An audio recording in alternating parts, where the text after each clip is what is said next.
नांदेड जिल्हा सामान्य रुग्णालयातील फॉरेन्सिक विभागात लागलेल्या आगीची धक्कादायक घटना समोर आली आहे। आग वेळेत आटोक्यात आणण्यात यश आलं असून मोठा अनर्थ टळला आहे।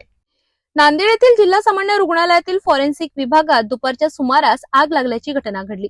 विभागातील यूपीएस सिस्टम मध्ये शॉर्ट सर्किट झाल्याचा प्राथमिक अंदाज व्यक्त केला जात आहे। या आगीत यूपीएस सह अनेक इलेक्ट्रॉनिक वस्तू जळून खाक झाल्या असून अनेक महत्त्वाच्या उपकरणांचे मोठे नुकसान झाले आहेत। आग लागल्याची माहिती मिळताच अग्निशमन दलाच्या जवानांनी तात्काळ घटनास्थळी धाव घेतली। काही मिनिटांच्या अथक प्रयत्नांनंतर त्यांनी आगीवर पूर्णपणे नियंत्रण मिळविले।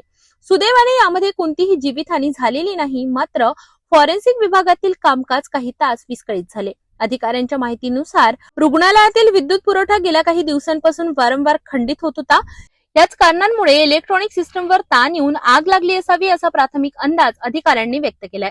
घटनेनंतर रुग्णालय प्रशासनाने विद्युत यंत्रणांची तपासणी करण्याचे आदेश दिले असून भविष्यात अशा घटना टाळण्यासाठी सुरक्षा उपाय अधिक बळकट करण्याचे आश्वासन दिले आहे।